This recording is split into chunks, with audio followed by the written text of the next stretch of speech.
है मेरे पास? इतना वक्त है सत्या कि आपको उम्मीद नहीं छोड़ना चाहिए। उम्मीद सिर्फ इंतजार करवाती है, सच्चाई नहीं बदलती। कितना वक्त है मेरे पास? 1 साल, 2 शायद।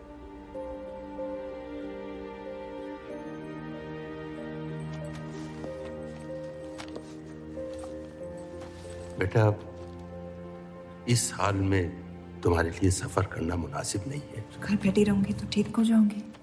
बेटा, कुछ बातें इंसान के हाथ में नहीं होती हैं। मरते हुए को अपने कर्म ठीक करने चाहिए, तबीयत नहीं। वो मेरे हाथ में है।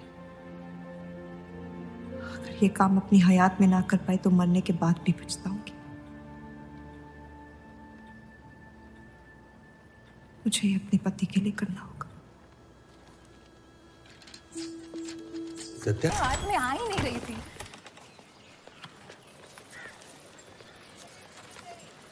तुम अंदर जाओ। आप फिर आ गई। रूप, आपसे तो होगा नहीं पिताजी। मेहरबानी करके जाइए यहाँ से। मेहरबानी करके एक बार और मेरी विनती सुन लो रूप। देखिए सत्या जी, जब आपके पिता ने हम पर वो सारे एहसान किए थे, हमें पता नहीं था कि एक दिन उनकी बेटी उनके एहसानों को ब्याज समेत वापस लेने आ पहुंचेगी। मैं ब्याज लेने नहीं आई हूँ रूप, बल्कि आपसे एक एहसान मांगने आई हूँ। माफी चाहती हूँ, मैं आप पे ये एहसान नहीं कर सकती। मेरी आज़ादी बिकाऊ नहीं है। आप गलत समझ रही हैं रूप। या शायद मैं ही सही समझ रही हूँ।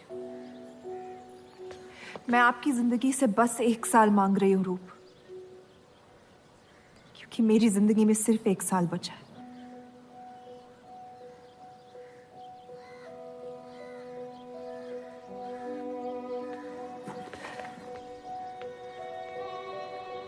एक बार ठंडे दिमाग से सोच लो बेटा। वो बस यही चाहती है कि 1 साल के लिए तुम उन लोगों के साथ रहो। इसमें क्या नुकसान हो सकता है? एक बार चली गई तो कभी नहीं लौट पाऊंगी पिताजी। सत्या अच्छी औरत है। उन्होंने हमसे वादा किया है कि तुम्हारी बहनों का शादी होने तक ख्याल रखेंगे। इसीलिए पढ़ा लिखा के बड़ा किया था कि एक दिन सही दाम पे बेच पाऊं मुझे। रूप, कौन बाप अपनी बेटी को हुस्नाबाद जाके किसी अनजान घर में बगैर किसी रिश्ते के रहने पे मजबूर करता है? अगर हम जिंदगी भर लोगों के घर जा जाकर शास्त्रीय संगीत सिखाए ना, तब भी तुम्हारी और तुम्हारी दोनों बहनों की शादी नहीं करवा पाएंगे। और एक बड़ी बहन होने के नाते तुम्हारा ये फर्ज है। हम जबरदस्ती नहीं कर रहे हैं बेटा। सत्या को हम बचपन से जानते हैं। वो हमसे बेहतर तुम्हारा ख्याल रखेंगे। बाकी फैसला तुम्हारे हाथ में।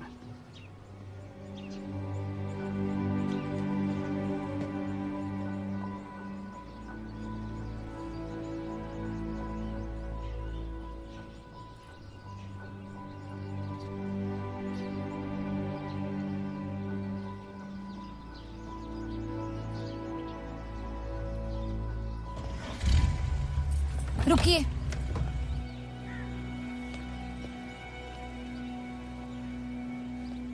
चलूंगी मैं आपके साथ, लेकिन मेरी एक शर्त है। आपके पति को पहले मुझसे शादी करनी पड़ेगी।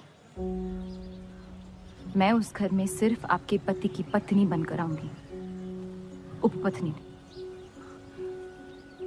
रूप, मैं बस इतना चाहती हूँ कि जब तक मैं जिंदा हूँ आप मेरे पति को जान लो, समझ लो, ताकि आपके गुजरने के बाद आपके पति मुझसे शादी कर ले। कैसी पत्नी है आप? और अगर एक पल के लिए मैं आपके इस पागलपन में शामिल भी हो जाऊं, तो इस बात की जमानत कौन देगा कि आपके गुजरने के बाद आपके पति मुझसे शादी कर लेंगे? किसी भी वजह से अगर उन्होंने मुझे घर से निकाल दिया तो फिर कहाँ जाऊंगी मैं? क्या होगा मेरा? ये सब जानने के बाद कौन अपनाएगा मुझे? सोचा है आपने? मैं वादा कर। वादा? जब आप ही नहीं रहेंगी तो आपका वादा निभाएगा कौन? तू शादी किए बगैर मैं उस घर में नहीं जाऊंगी।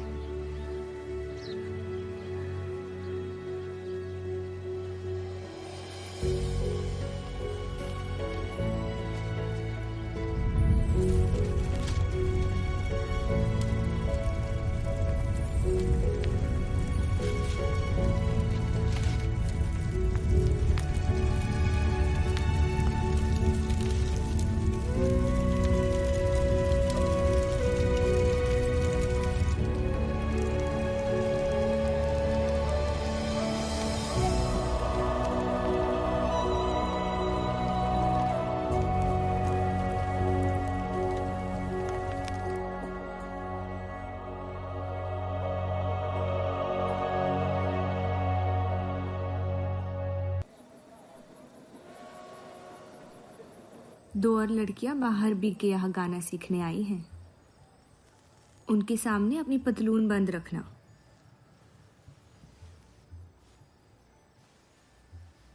पता है, सारी हिंदू लड़कियां अमृतसर जाने की बात कर रही हैं। आप एक बार अब्दुल से बात कर ले, काफी नाराज है।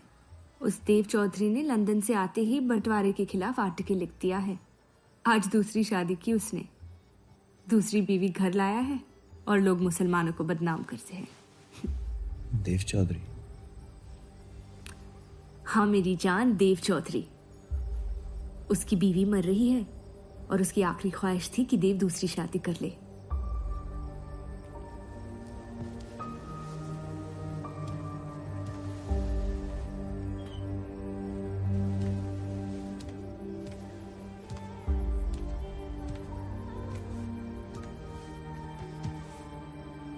क्या हुआ जफर?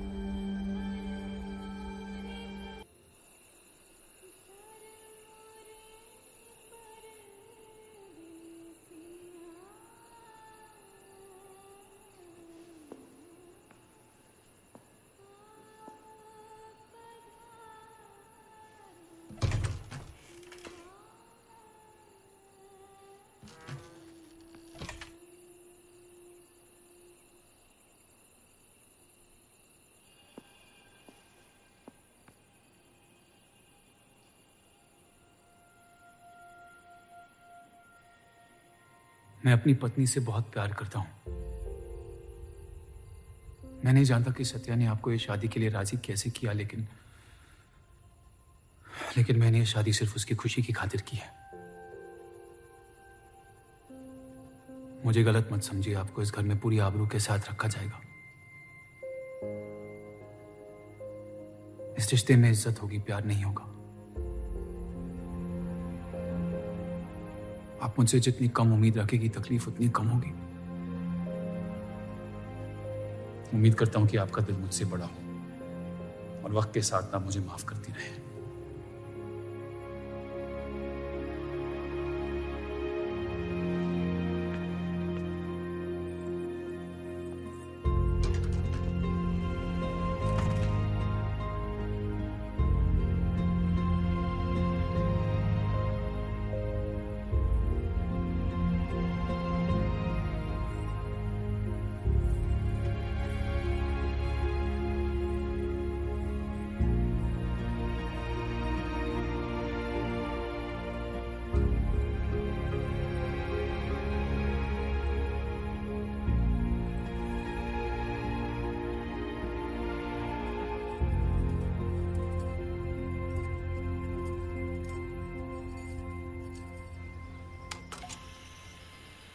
मेरे पति ने मुझे शादी की रात को ही रुखसती दे दी।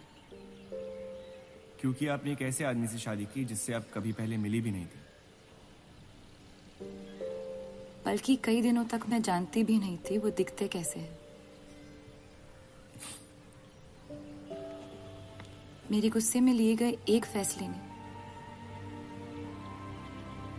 हम चारू की जिंदगी बर्बाद कर दी।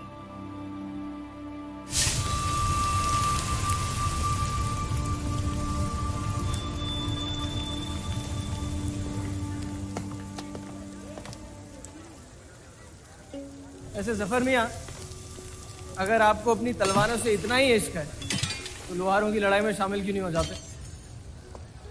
उसी लड़ाई के लिए तो तलवारें बना रहा हूँ।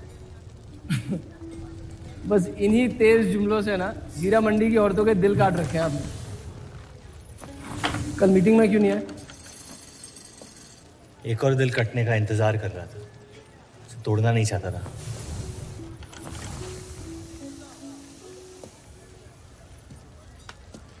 देखिए जफर मियाँ, अगर औजार बनाने की मशीनें आ गई ना तो हमारे कारखाने बंद हो जाएंगे। इस बार हमारी कौम पे नहीं, हमारे पेट पे हमला हुआ। एक तरफ अल्लाह अल्लाह करते हो और दूसरी तरफ डरते रहते हो। अगर हम मेहनत करें तो कभी बेरोजगार नहीं होंगे। और रही आपके आवाम हक पार्टी की मीटिंग और बंटवारे की बात, तो मैं हरामी। मुझे खुद के अब्बा ने उनका नाम तक नहीं दिया। जो आदमी अपने हक के लिए नहीं लड़ा, वो आवाम के हक के लिए क्या लड़ेगा? चलिए छोड़िए।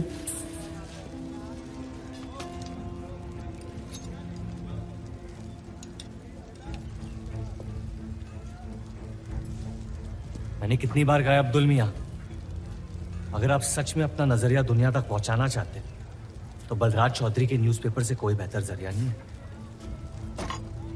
आपके कहने से हम गए थे दिल्ली टाइम्स के अखबार वालों से मिलने, लेकिन जब से उस बलराज चौधरी का बेटा विलायत से लौटा है, बंटवारे के खिलाफ एक मुल्क एक अवाम के आर्टिकल छापने में मशगूल है। इनकलाब खून बहा के लाया जाता है, बातें करके नहीं। सही कहा आपने जफर मियाँ, बिल्कुल सही फरमाया। चलिए आ जाइए हमारी तरफ।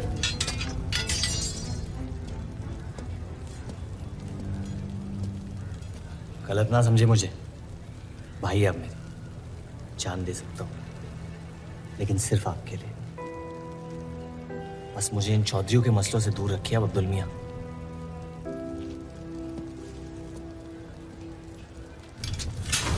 देव, आपको थोड़ा ख्याल रखना चाहिए।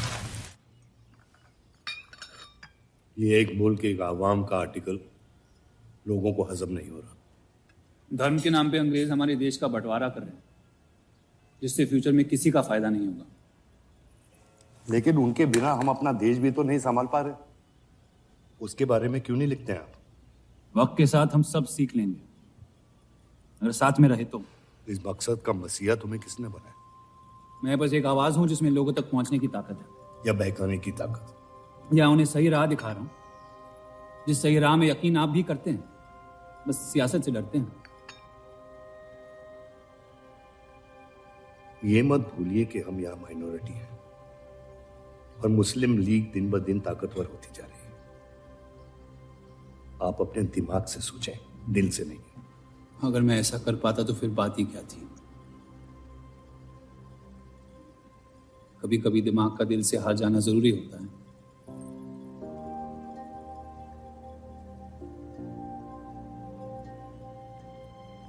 क्या हुआ सरोज? रूप कहाँ है? वो नीचे नहीं आना चाहती।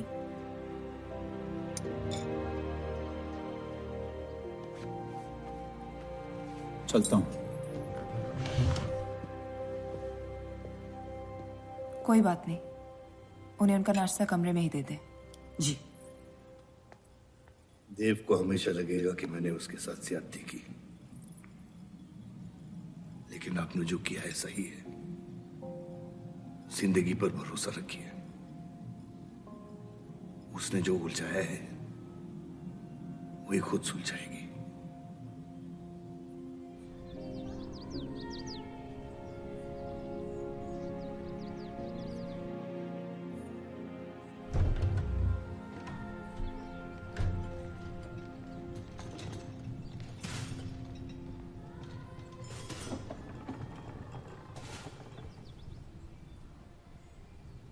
ये आवाज कहाँ से आ रही है?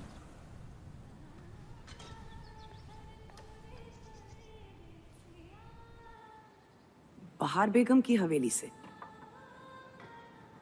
किसी जमाने में हुस्नाबाद की सबसे मशहूर मुजरे वाली हुआ करती थी, लेकिन फिर उन्होंने नाचना छोड़ दिया। अब गाना सिखाती हैं। कहाँ है बहार बेगम की हवेली? हीरा मंडी में, इस शहर का सबसे बदनाम मोहल्ला। उस जगह का सिर्फ नाम लेने से ही लोगों के नाम खराब हो जाते हैं। अरे हम कह रहे हैं आपसे मुंशी साहब, हमारे जफर भाई से अच्छा लोहार पूरे हीरा मंडी में नहीं है। अभी पिछले साल ब्रिटिश आर्मी की तलवारें भी इन्होंने ही तो बनाई थी। ये वही हराम का पिल्ला है ना जफर? वो कहाँ से आए हैं उससे क्या फर्क पड़ता है, आप उनका काम देखिए ना। मुझे फर्क पड़ता है अब्दुल साहब। एक तो ये नाजायज और ऊपर से माफ कीजिएगा सलमान मुंशी जी, अगर मेरे पैसे लेकर भाग गया तो मैं तुम्हारा गल। लोगों के काम पे तवज्जो देना सीख, उनके बाप के नाम पे नहीं। लेकिन ये बड़ी बात तेरी कम अकल नहीं समझ पाएगी। छोड़ दे। छोड़ दे जफर, मैं कह रहा हूँ जफर छोड़ दे। छोड़ दे जफर।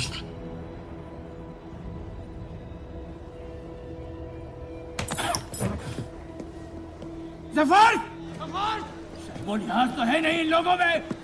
अरे एहसान मान हम लोगों का, जो तुझ जैसे हरामियों को अपने मोहल्लों में रहने देते हैं। एक तो ये हमारी वजह से हीरा मंडी में पड़ रहे हैं, और ये क्या कर रहे हैं, कचरा बढ़ा रहे हैं, कचरा।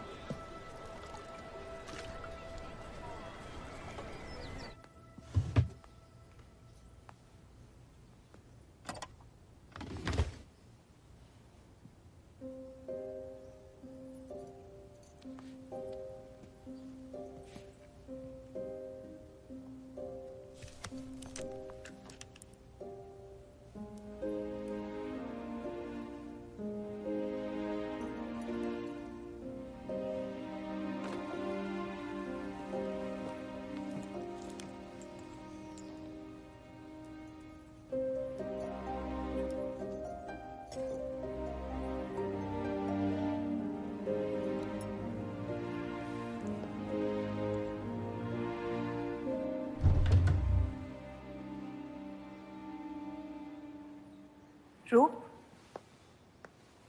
कब तक कैद रहेंगी आप अपने कमरे में?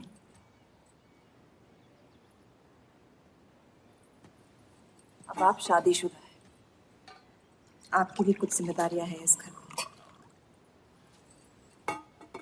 किसकी तरफ? आपके पति की तरफ, जो सिर्फ आपसे प्यार करते हैं। हम दोनों ने एक दूसरे को देखा तक नहीं है। मेरी एक ही जिम्मेदारी थी, अपनी बहनों की तरफ। वो मैंने ये शादी करके निभा लिया। देव के अखबार में काम करना शुरू कर दो, उनके साथ थोड़ा वक्त बिताओ, देखना सब कैसे बदलने लगेगा। मैंने घर पर बात करनी है। सबका कितना ख्याल रखती हैं आप। मैं आपकी दुश्मन नहीं हूं रूप, बस अपने बाद आपकी जिंदगी को बेहतर बनाने की कोशिश कर रही हूं। पता है, मेरे माँ बाप को लगता था कि लड़कियों को पढ़ाना लिखाना फजूल है, वरना अगर मैं पढ़ी लिखी होती तो इतने बड़े अखबार में काम करने का मौका कभी नहीं गंवाती। मैं फिर रियाज शुरू करना चाहती हूँ। बिल्कुल, करना भी चाहिए। अगर आप चाहो तो मैं अभी एक अच्छे गुरुजी का इंतजाम करवा सकती हूँ। नहीं, मैं हीरा मंडी जाके बाहर बेगम से सीखना चाहती हूँ।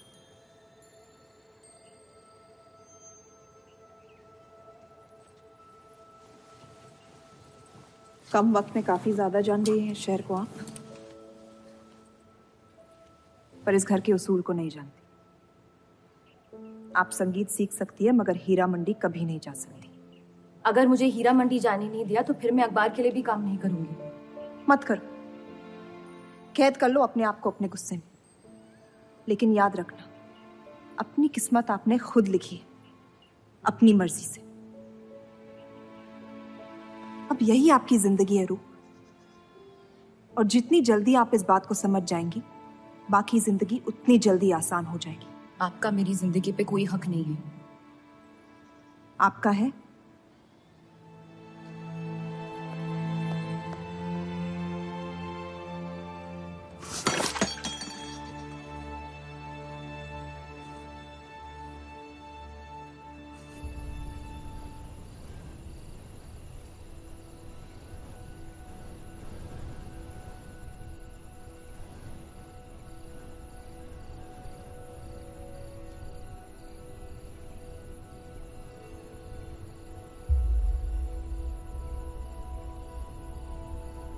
हरगिज नहीं। बाबा, मैं रूप को जानती हूँ। एक बार उसने अपना मन बना लिया, फिर वो किसी की नहीं सुनती। वो इस घर की बहू है और उसे भी सबकी तरह इस घर के उसूलों की इज्जत करनी पड़ेगी।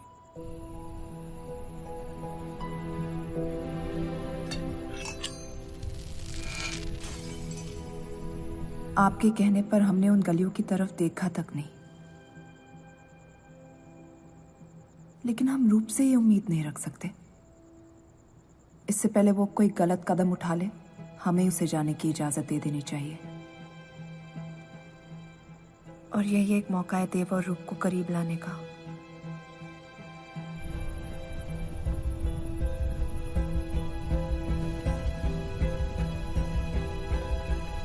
रूप, ये क्या कर रही हैं आप? रूप। हाँ, भाभी जी आपको बुला रही हैं।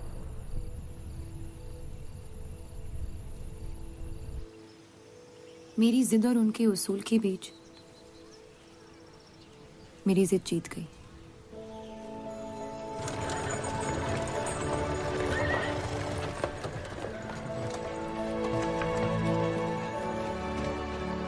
देव चौधरी की ये एक मुल्क एक समाज वाली बातें सुनने में तो बहुत अच्छी लगती, लेकिन गौर फरमाई, एक तरफ ये बंटवारे के खिलाफ है और दूसरी तरफ ये स्टील के कारखाने लाने की कोशिश कर रहे हैं। मतलब दोनों ही तरफ से हम भूखे मत। हमें और एडवर्टाइजमेंट की जरूरत है। अगर यही हाल रहा तो हफ्ते में सिर्फ 3 दिन पेपर छाप पाएंगे। सर, पिछले हफ्ते जिस विस्की कंपनी के इश्तेहार डाले थे, वो इस हफ्ते भी इश्तेहार डालने को तैयार है। उसी शराब के इश्तिहार की वजह से पूरा हफ्ता मुस्लिम सेक्टर ने अखबार नहीं खरीदा। बहुत अच्छे पैसे दे रहे हैं विस्की वाले। अहमद की बात सही है, किसी और को ढूंढना पड़ेगा। कॉस्मेटिक्स और साड़ी।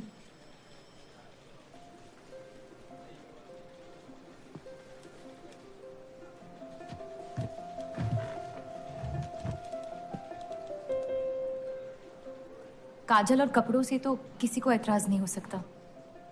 शराब के बदले लक्स साबुन का इश्तिहार डालते हैं पेपर में। इन इश्तिहारों की वजह से औरतें भी पेपर खरीदेंगी। माफी चाहती हूँ, बस ख्याल आ गया तो बोल दिया। मैं देव चौधरी से मिलना चाहती हूँ। और आप कौन? रूप, उनकी पत्नी।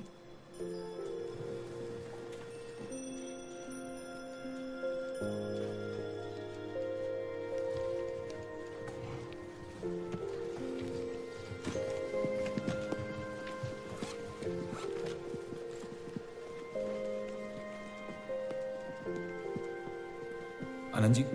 हाँ जी। इन्हें इनका डेस्क दिखा दीजिए। जी।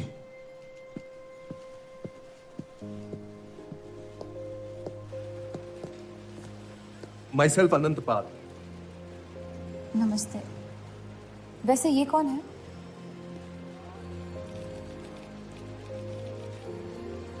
आइए।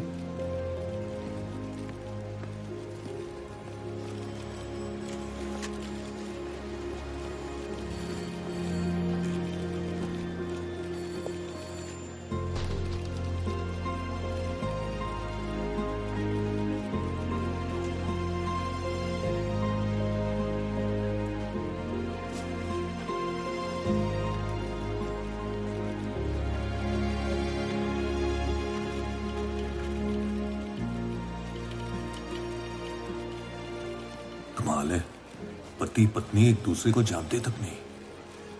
निकाह हुआ है इनका शायद। उस दिन अगर पर्दे के पीछे आप भी होते तो देव साहब को पता नहीं चलता।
हीरा मंडी का सबसे बड़ा त्योहार दशहरा। पर यह मोहल्ला इस शहर की लंका है।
एक अरसे के बाद ऐसी आवाज सुनी है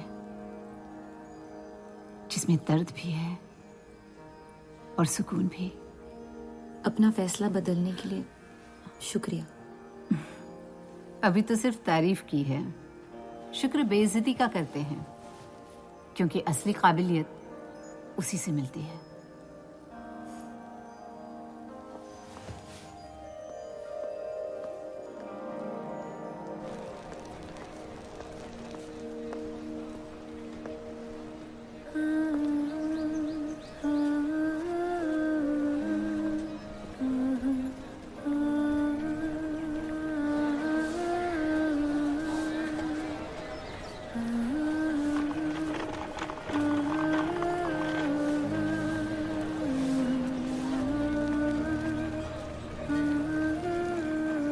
चले?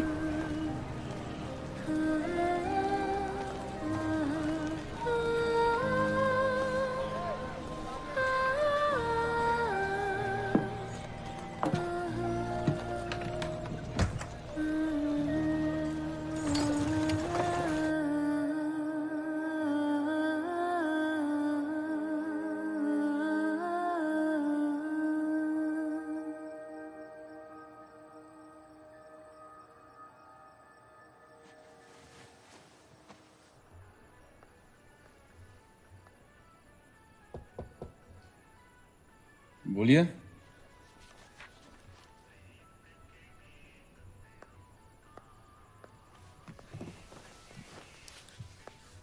आपसे ऑफिस में बात करनी थी, लेकिन मौका नहीं मिला।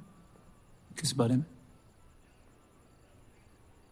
मैं आपकी कंपनी में सिर्फ हाजिरी नहीं देना चाहती, काम भी करना चाहती हूँ। मैं एक आर्टिकल लिखना चाहती हूँ। किस मुद्दे पे? हीरा मंडी पे। उस इलाके के लोगों को देख के लगता है कि हर घर में कई कहानियां छुपी हुई है। अगर आप कोई ऐसी कहानी ले आए जो पढ़ने लायक हो तो छाप देंगे।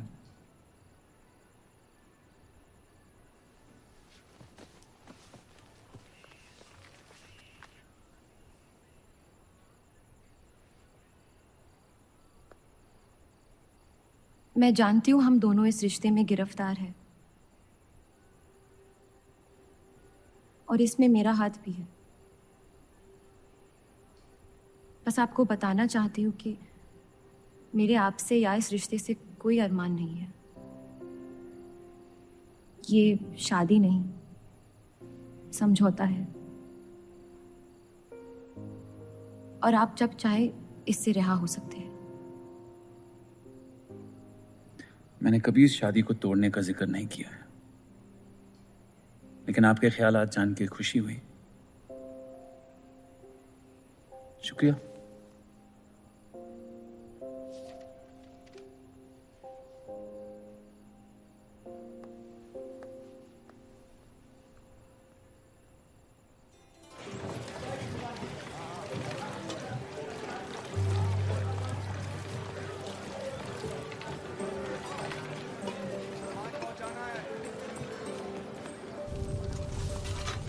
सुनिए, ये अब्दुल खां कहाँ मिलेंगे?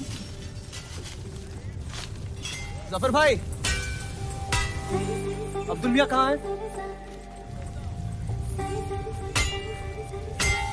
ये उनसे मिलने आई है। जाइए।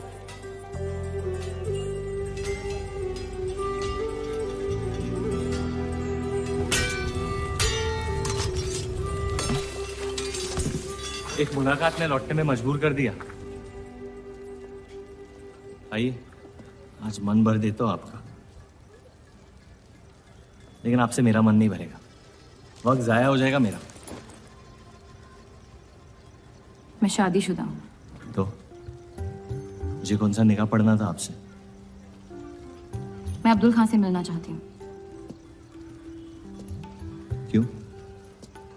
आपको क्यों बताऊं? तो फिर मैं आपको क्यों बताऊं कि अब्दुल कहाँ है? मैं हीरा मंडी और उसकी लोगों की कहानियों पर एक आर्टिकल लिखना चाहती हूँ। तो इसलिए आप तवाइफ के कोठे पे आई थी?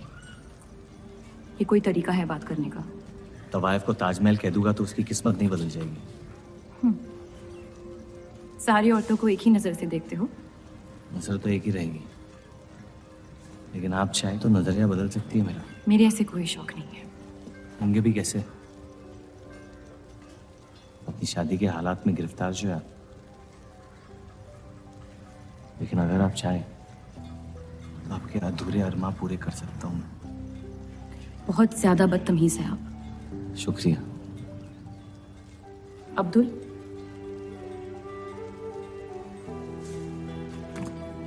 शुक्रिया।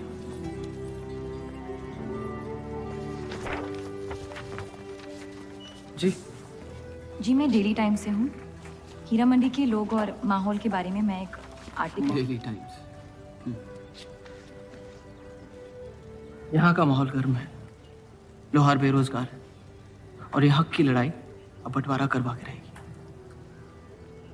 लिखना चाहेगा आपका अखबार इस मुद्दे पे? नहीं ना, खुदा हाफिज।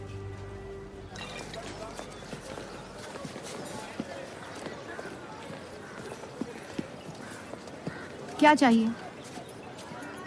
उसका जवाब मत देना। बस पूछना चाहता हूँ, आपका काम हो गया? आपको अचानक क्या हो गया? नहीं, वो अब्दुल मियाँ बड़े तंग मिजाज के, पूरा दिन बंटवारे के लड़ाई में उलझे रहते हैं। हमें क्या लेना? जब तक हमारा इलाका हमारा है, सब ठीक है। चलो, शुक्र है कम से कम अपने इलाके की तो इज्जत करते हैं आप। मुझ पे यकीन करना मुश्किल हो सकता है, जानता हूं। और क्यों है इस इलाके से इतना लगाव? खूबसूरत लड़कियां रहती हैं यहाँ। खूबसूरत भी और आसान भी।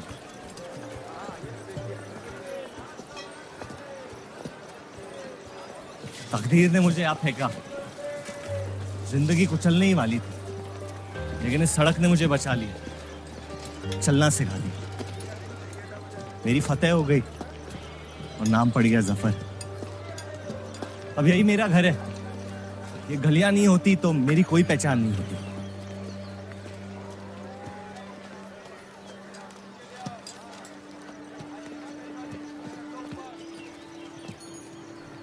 मुझसे बेहतर हीरा मंडी को कोई नहीं जानता।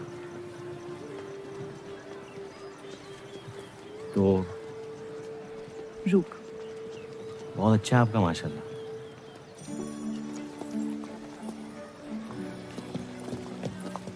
तो यहाँ कोई कहानी ढूंढने आई, अपनी छुपाने? ढूंढने?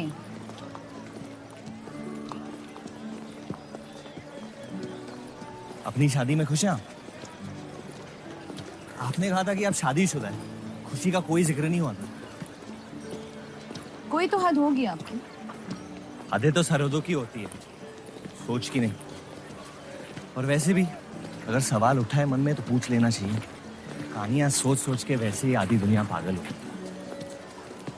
तो सियासी मसलों से दूर इस इलाके में ऐसे कुछ कमाल की चीजें हैं, अगर आप देखना चाहे तो। देखना चाहती हूँ। हिम्मत है मेरी दुनिया में कदम रखने की?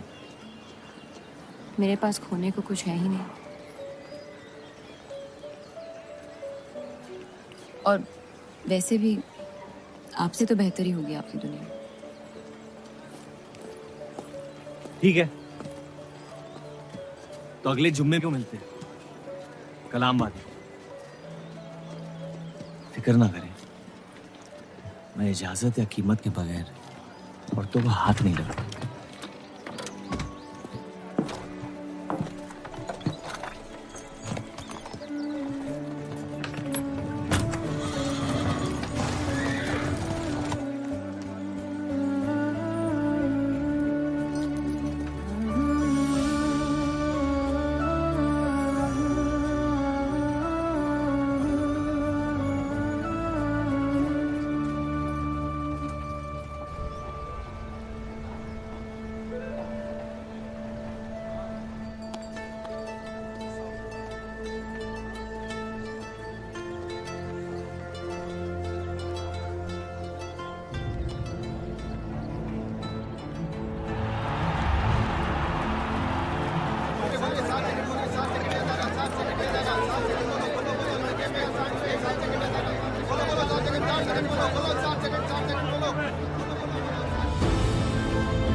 अगर जफर भाई सांड पे 7 सेकंड से ज्यादा टिक गए तो जीत जाएंगे।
इतनी जल्दी आपसे तुम तक का सफर तय कर लिया आपने?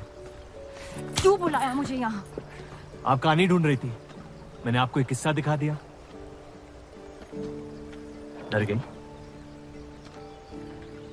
क्यों? तुम मर सकते थे। मौत हक है, और मुझ जैसे नाजायजों के पास ना कोई खास मकसद होता है, ना ही आपकी तरह कुछ खोने को होता है। इसलिए मौत से डर नहीं लगता। जिस दिन मोहब्बत हो जाएगी, मकसद भी मिल जाएगा और मौत से डर भी लगने लगेगा। अफसोस, आपकी ख्वाहिश शायद कभी पूरी नहीं हो पाएगी। मजा आता है मुझे इस खेल में। मैंने तुम जैसा नमूना कहीं नहीं देखा। है ही नहीं मुझ जैसा मैं कहीं।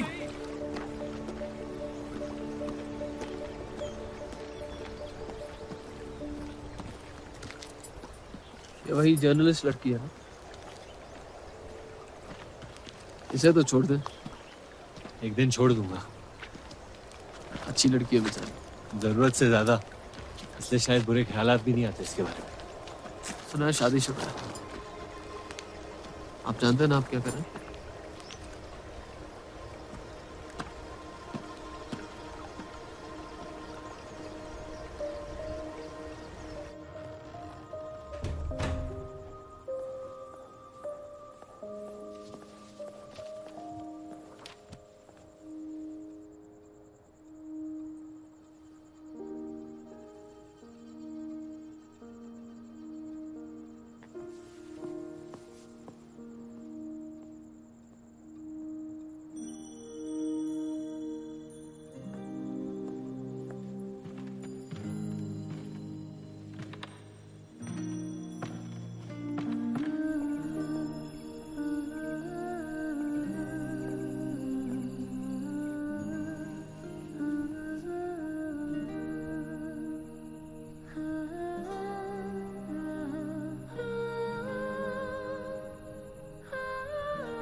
जितनी घर वालों से दूर हो रही थी, उतनी जफर के करीब हो रही थी।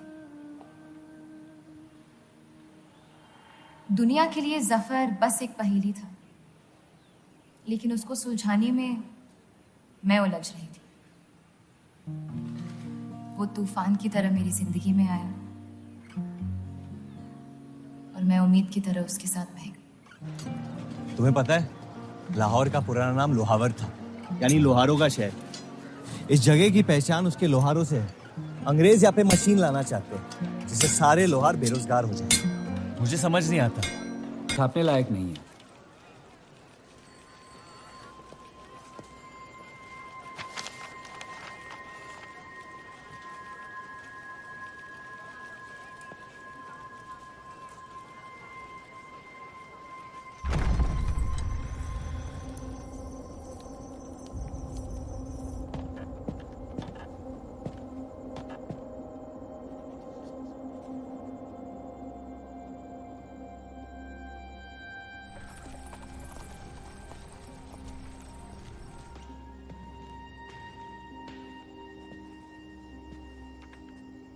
हीरा मंडी के लोहार आ जाए थे मुझे मिलने। आपको उनकी बात सुन लेनी चाहिए, वरना वो हमारे मुस्लिम स्टाफ को स्ट्राइक पे जाने पर मजबूर कर सकते हैं। बाबा, साफ साफ बताइए किस बारे में बात करना चाहते हैं आप? रूप।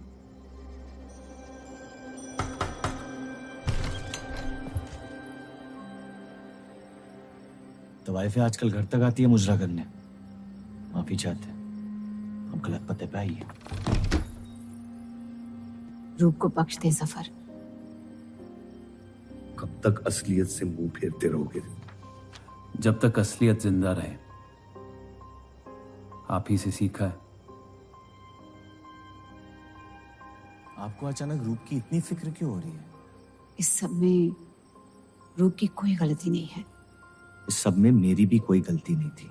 अगर सीखना है तो मर्द बनकर अपनी मुश्किलों से लड़ना सीखो। अपनी जिंदगी के लिए किसी को जिम्मेदार मत ठहराओ। वही तो मुश्किल है बाबा। आप जैसे मर्द से कुछ नहीं सीखना चाहता मैं। आप अब्दुल को इस्तेमाल करके अवाम को उनकी प्रेस के खिलाफ भड़का रहे हैं, मोर्चे करवा रहे हैं, और हम आपसे कुछ नहीं कह रहे हैं। लेकिन रूप दूसरों की गुनाह की सजा दूसरों की नहीं, उसे आपकी गुनाहों की सजा दी जा रही है अम्मी। आपने एक शादीशुदा मर्द के साथ इश्क किया, बच्चा पैदा करके सड़क पे फेंक दिया। ऐसा न कहें। 17 साल के थे हम, मोहब्बत हो गई थी उनसे, और आज तक उससे हम रिहा नहीं हो पाए। गलती हो गई जिसे आज तक मैं सुधार नहीं पाया। होशो हवास में की गई गलतियां गलती नहीं होती, बेईमानी होती है। और आज तक आपने अपने इस गुनाह को कबूल करने तक की हिम्मत नहीं की। हमारी मोहब्बत ने हमें खुद कर्ज बना दिया था। हमने बच्चा इसलिए रखा ताकि बलराज के और करीब हो पाए, लेकिन वो हमसे और दूर चले गए। हमने सोचा बच्चे की शर्म से भाग रहे हैं, आपको छोड़ देंगे तो वापस लौट आएंगे। फिर हम समझ गए कि वो आपसे नहीं हमसे भाग रहे थे। हम आपको लेने वापस आए थे, लेकिन आप नहीं। फेंकी हुई चीजें अक्सर सड़ जाती है अम्मी। हमारा रिश्ता भी अब हमेशा के लिए सड़ चुका है। अब आपकी मैयत के अलावा मेरे पास और कोई वजह नहीं है आपके पास लौटने की। देव,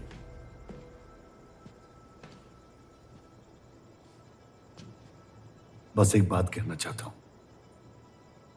मेरी भी शादी जबरदस्ती हुई, इसीलिए मैंने इस घर के बाहर प्यार ढूंढने की कोशिश की।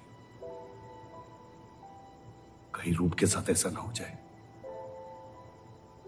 कोशिश करो अपने इस रिश्ते को निभाने की। सब आपकी अक्ल के नहीं होते बाबा। कम से कम मैं रूप की इज्जत करता हूं।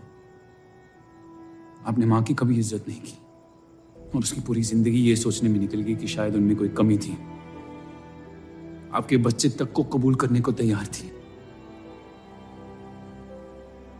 पता नहीं इतनी हिम्मत कहां से लाती थी वो।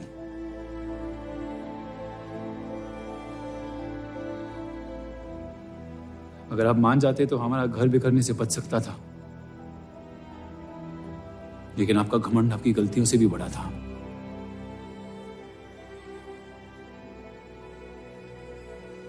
उस लड़के की कोई गलती नहीं है, लेकिन अगर अब उसे मिल भी लूंगा तो आपसे और नफरत हो जाएगी। हमारा घर आपने बर्बाद किया है, लेकिन वजह वो है। तो मुझे अपनी रिश्ते कैसे निभानी चाहिए इस बात की सलाह आप ना ही दे तो बेहतर है।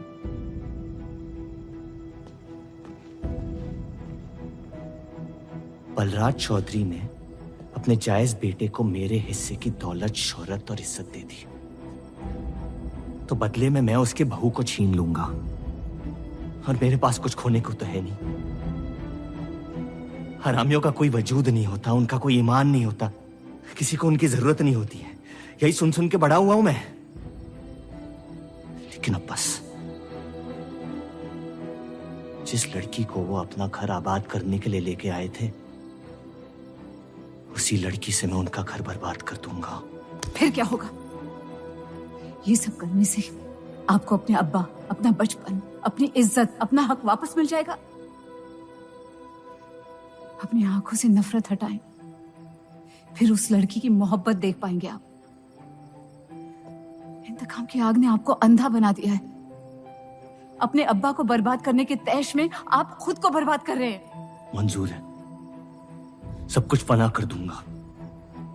उन्हें पता भी नहीं चलेगा कि उनकी तबाही हुई कैसे। जिस आदमी ने मेरा इनकार किया था, वो खुद आके मुझसे माफी मांगेगा, और तब उसकी उम्मीद पर मैं ऐसी आग लगाऊंगा कि जहन्नम भी 2 पल देखते रह जाएगा।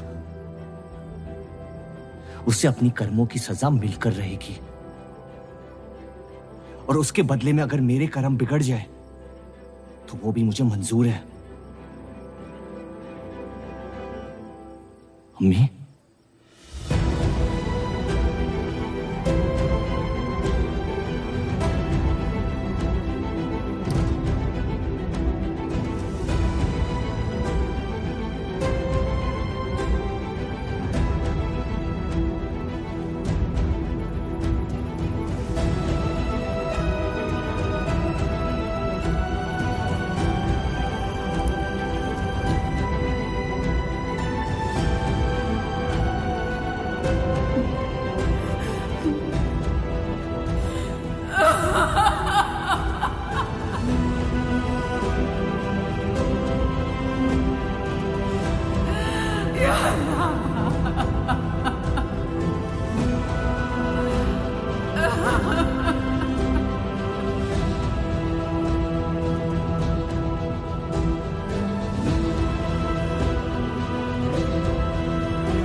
जफर को हीरा मंडी में पहचानते सब थे, लेकिन वो है कौन ये कोई नहीं जानता था। वापस जाने का मन नहीं करता? वापस जाने की वजह ही नहीं है। पीढ़ियों से हम ये काम कर रहे हैं, हमारे बच्चे इसी की खा रहे हैं। अब अगर ये अंग्रेज औजार बनाने की मशीन ले आए तो लोहार बेरोजगार हो जाएगा। आज हमारे साथ हो रहा है, कल किसी भी कारीगर के साथ हो सकता है।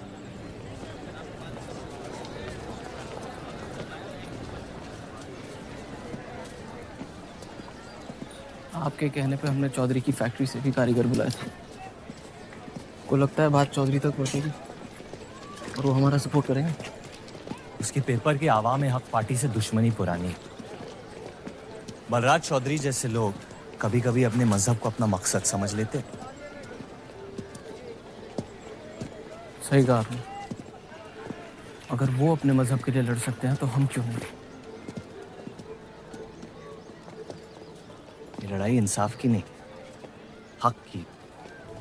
और अब आपकी आवाम अपने खोए हुए हक को छीनने के लिए तैयार है।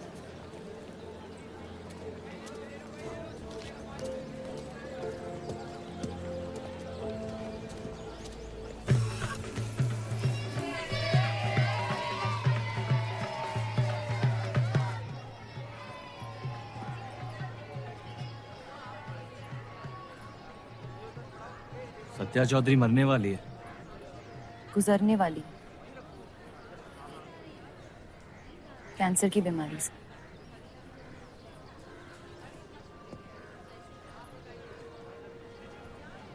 और उसके मरने के बाद क्या होगा? तुम उसकी तख्त पर बैठोगी, तुम्हारा शौहर तुम्हें पहली बीवी की इज्जत देने लगेगा, तुम्हारी शादी खुशहाल हो जाएगी।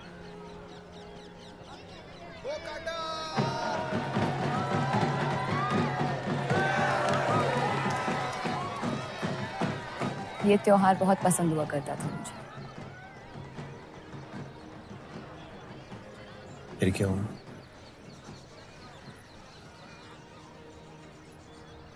पतंग की उड़ान उम्मीद भर देती थी मुझमें। अब सिर्फ कटी पतंगों पे ध्यान जाता है मेरा। यहाँ के लोग अपने पतंगों से बेहिसाब इश्क करते हैं, लेकिन इन्हें अपनी उड़ाने से ज्यादा दूसरों के गिराने में मजा आता है। तुम हर चीज में बुराई ढूंढते हो। हाँ, अगर तुमने मेरी जिंदगी जी होती ना, शायद तुम समझ पाती कि मेरी नजरों में इतना अंधेरा क्यों। हालात सबकी जिंदगी में आते हैं, लेकिन कड़वा मन अंत में जहर बन के हम ही को जंग लगा देगा। जब किसी और की बर्बादी अपनी जीत जैसी लगे तो हमसे ज्यादा बर्बाद और कोई नहीं है इस दुनिया में।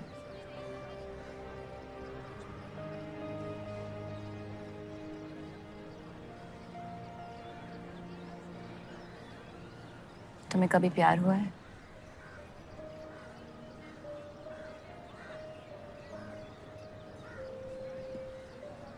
मैं इश्क लड़ाता बहुत तो इन पतंगों की तरह, लेकिन इश्क से कटता नहीं।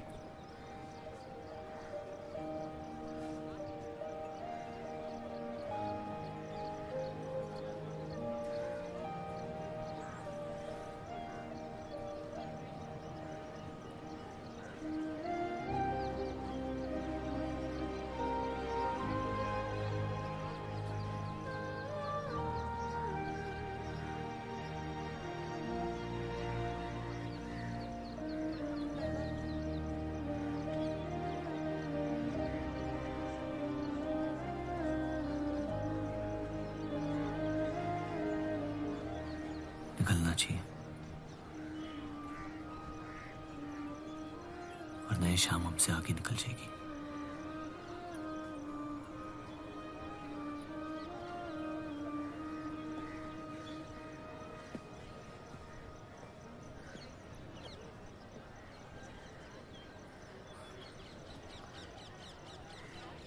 आप सही थे, मेरे अंदर कुछ बदल गया है। जफर की वजह से मुझे लगता है मुझे आप शादीशुदा हैं। वो शादी नहीं सौदा है। सोचना गलती है, लेकिन उस पर अमल करना गुनाह है। आपके अलावा और किसी को नहीं पता। मुझे लगा आप समझेंगी। कोठा चलाते इसका मतलब ये नहीं कि धोखा देने के लिए हमसे इजाजत ली जाए। मैं आपकी बेइज्जती नहीं करना चाहती थी।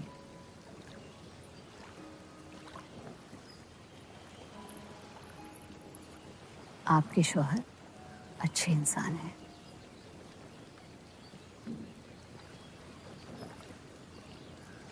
सिर्फ अच्छाई काफी होती है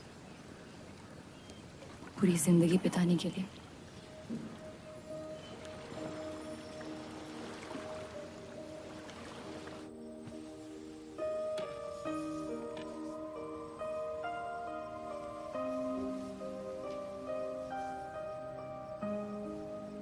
क्या हुआ?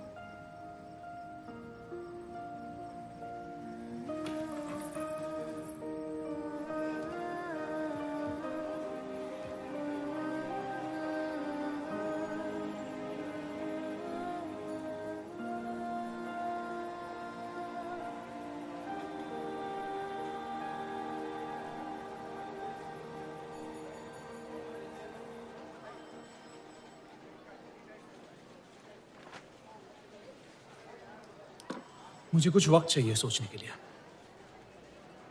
सोचना क्या है? अगर स्टील इंडस्ट्री आ गई तो सब लोहार बेरोजगार हो जाएंगे। क्या ये खबर छापने लायक नहीं? लेकिन इंडस्ट्रीज आने से देश का बहुत फायदा हो सकता है, और आप सब उन फैक्ट्रियों में काम कर सकते हैं। हम गुलामी नहीं करते। सवाल देश की तरक्की का है, किसी की गुलामी का नहीं। पहले अंग्रेजों की गुलामी की, अब हिंदुओं की। यही करता रह जाएगा मुसलमान यहाँ। बात को पलटने की कोशिश मत करिए। अगर हम हर जाति बहस में धर्म को घसीट लेंगे तो ये देश हमेशा चलता रहेगा। मुस्लिम लीग इलेक्शन जीत चुका है। अब आप मुल्क की नहीं, बस अपनी फिक्र कीजिए। सबकी फिक्र करने की आदत है मुझे, और यही फर्क है आप में और मुझ में। मैं लोगों के हालात का इस्तेमाल करके उन्हें बहकाता नहीं। सही कहा आपने। बात मजहब की ही है। एक बार हमने अपना मुल्क बना लिया ना, तो फिर हमारी चीखें तो जाया जाएंगी नहीं। लेकिन तब आपकी चीखें कौन सुनेगा देव साहब?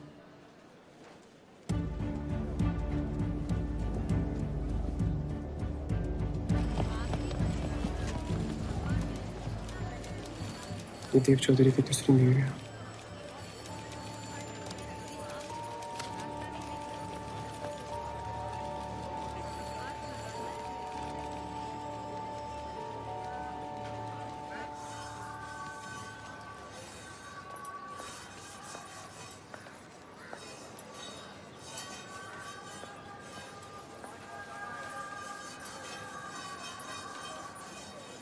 मुंशी जी तुम्हें कॉन्ट्रैक्ट देना चाहते हैं।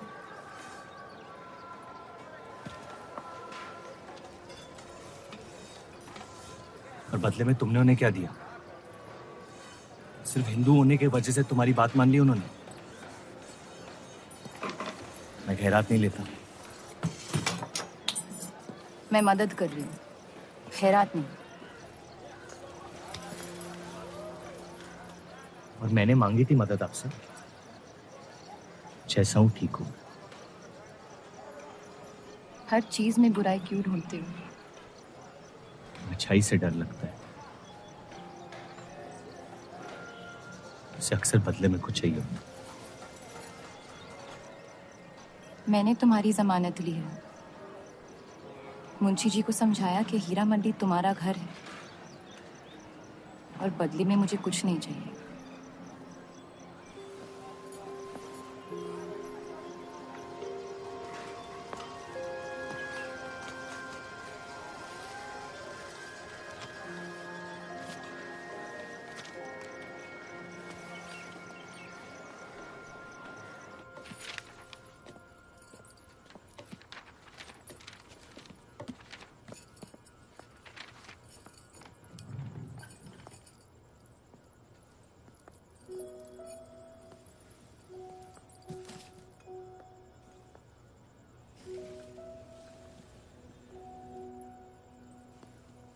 पढ़ना पसंद है?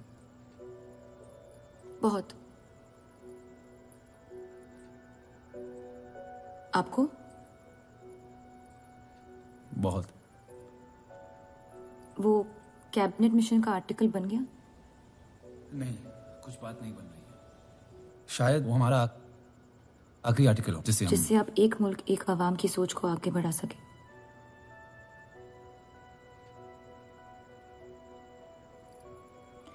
आजादी की कीमत बंटवारा है। जितनी जल्द हम इस बात को मान ले उतना फायदा होगा।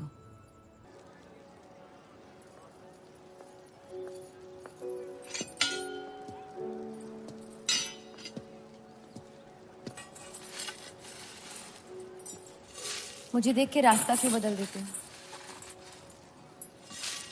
तुम्हें शहर दिखाने में इतना मशगूल हो गया था कि अपनी जिंदगी के रास्ते भूल गया।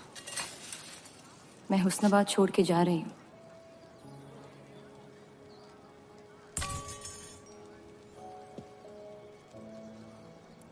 अजीब है ये जिंदगी भी।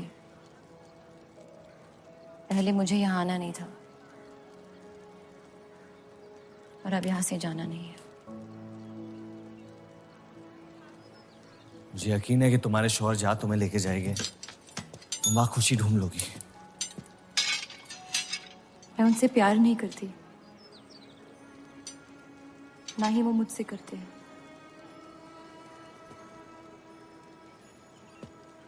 कब तक जीती रहूंगी ये झूठ में? कुछ रिश्ते कर्जों की तरह होते हैं, उन्हें निभाना नहीं, चुकाना पड़ता है। तुम जो भी करने की कोशिश कर रहे हो उससे किसी का फायदा नहीं हो रहा। कभी कभी नुकसान रोक लेना फायदे से बेहतर होता है। जज्बात को रिवाजों की गुलामी नहीं करनी चाहिए। इस दुनिया के सारे गुनाहों में से सबसे बड़ा गुनाह कौन सा है पता है? अपने मन को मारना।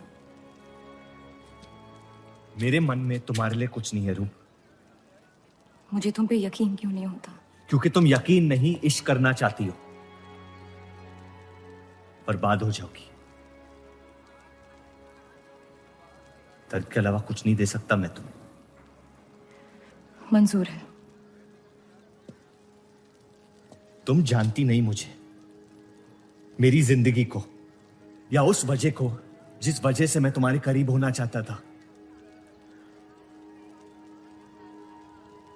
और वो वजह मोहब्बत नहीं है।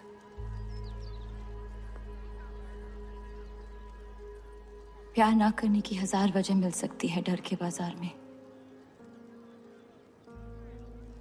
लेकिन प्यार करने की सिर्फ एक ढूंढनी होती है, अपने दिल में। मुझे अपनी वजह मिल गई है, बाकी तुम्हारी मर्जी।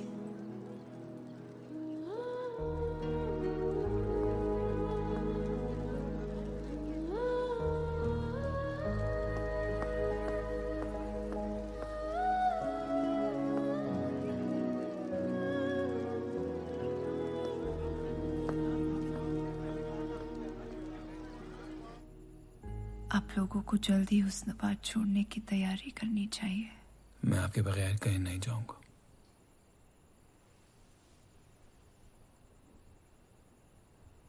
मैं तो जा रही हूँ आपके बगैर। डॉक्टर ने कहा अब भी आप ठीक हो सकती हैं। अपने आशिक की आंखों में देखते हुए मरना बहुत कम लोगों को नसीब होता है।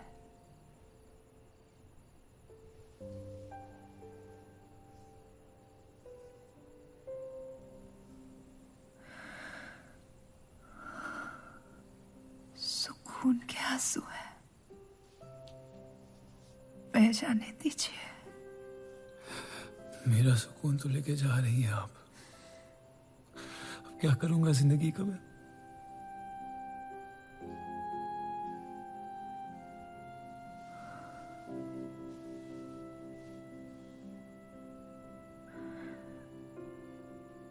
पिछले कुछ दिनों से रूप से एक अजीब सी जलन हो रही है, अच्छी जलन। उससे मेरे हिस्से की खुशियां मिलने वाली है।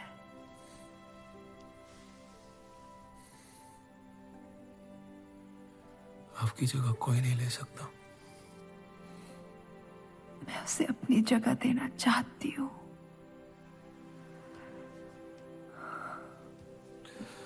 वादा करो, हमारे सारे ख्वाब आप उसके साथ पूरे करोगे। बेटियों को पढ़ाओगे, बेटों के दोस्त बनोगे, पापा को माफ कर दोगे।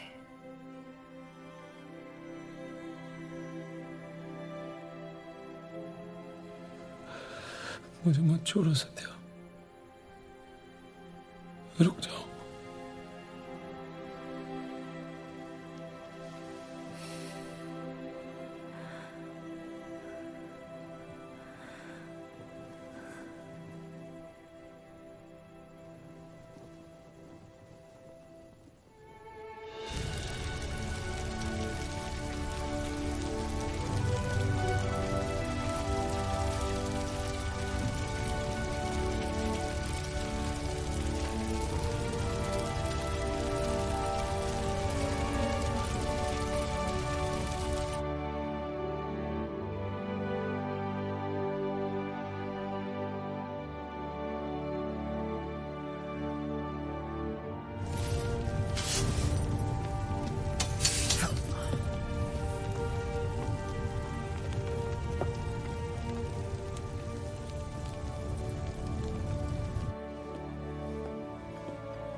उनकी कमी महीनों तक हमारे साथ रही। तो उनके गुजरते ही आप लोगों ने हुस्नाबाद छोड़ दिया? काश छोड़ दिया होता। सर, अब्दुल की पार्टी अब बहुत ताकतवर हो गई है। इस आर्टिकल के बारे में एक बार फिर सोच लेती हैं।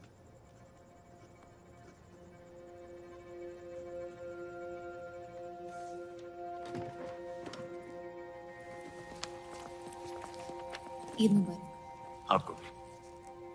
क्या वो जानते हैं वो क्या करने जा रहे हैं? वैसे ही अवाम में हक के लोग हमारे खून के प्यासे हैं। इस आर्टिकल के बाद यहाँ के लोहार हमें जिंदा जला देंगे।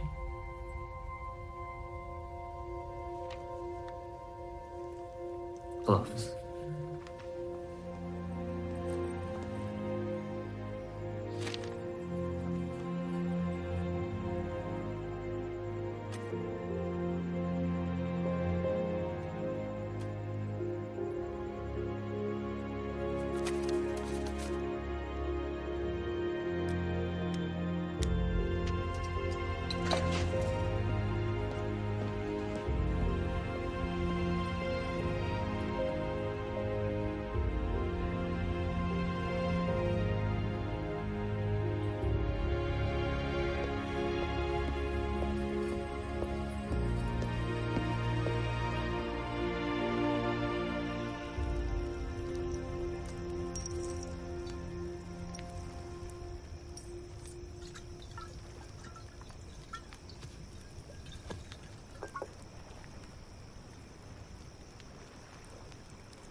जश्न के मॉल में रंज बना रहे हैं।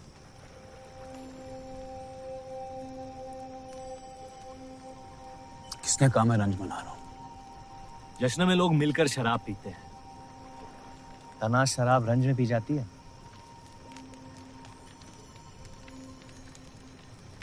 बस अपनी जिंदगी से कुछ लम्हे चुरा के अपने आप के साथ वक्त बिताना चाहता हूं।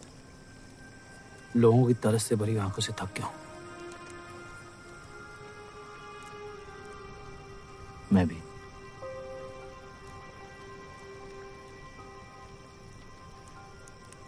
तो आपके रंज का राज क्या है? आपके हाथ में ना शराब है, ना आप जश्न में शामिल होना चाहते हैं।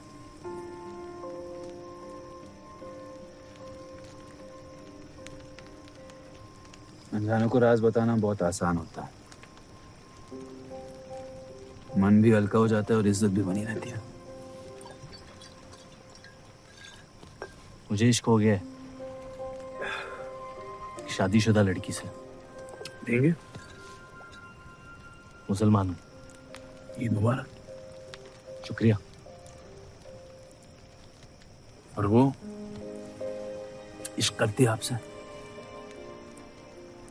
मेरे इश्क से कई ज्यादा। तो फिर मुश्किल क्या है? काश आप उसके शोहर होते, ये किस्सा यही निपट जाता।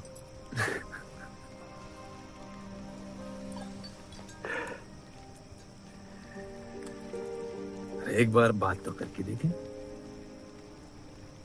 दुनिया भी बड़ी अजीब है। कोई किसी से बात नहीं करता, बस सीधे जंग पे निकल जाते हैं। कभी कभी जंग कर लेना दिल की बात बताने से आसान होता है। कौन सा पति है कि ऐसी औरत के साथ रहना चाहेगा जो किसी और से प्यार करती है?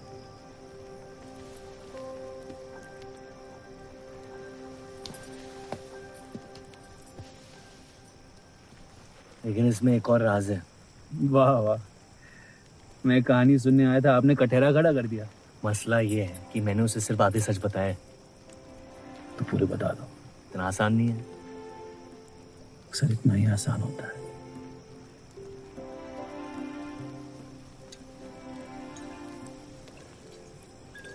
खैर, आपकी कहानी क्या है? बस अपनी टूटी हुई किस्मत के टुकड़े समेट के आगे निकल जाना चाहता हूँ, लेकिन पता नहीं शुरुआत कहां से करूं।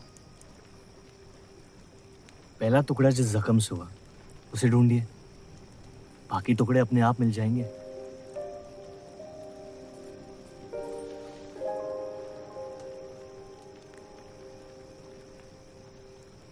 तो कितनी औरतों के साथ सोया?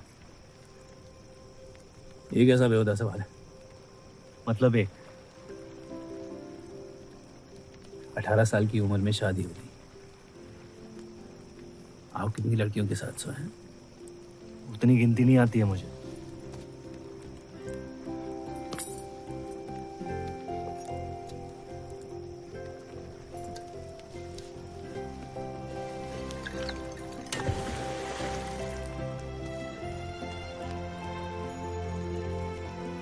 कभी जिंदगी में चीखे आप? आइए, आज गला फाड़ के जिंदगी को बोल देते हैं, उसके धोखों से हारेंगे नहीं हम।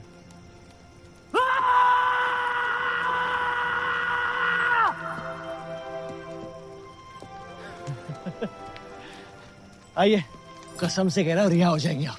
कोशिश कीजिए।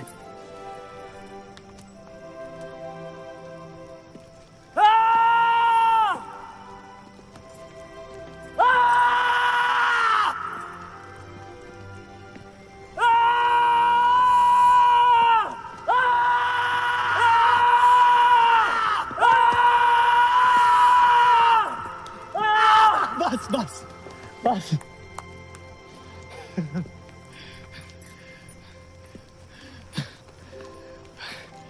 कसम से एक ही लड़की के साथ जिंदगी भर।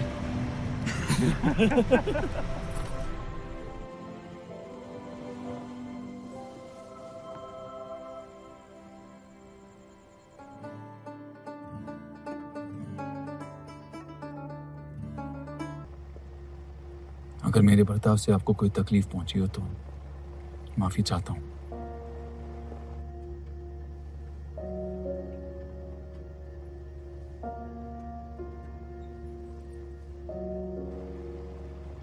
या तो आप अलग हो सकती हैं या शादी को एक और मौका दे सकती हैं।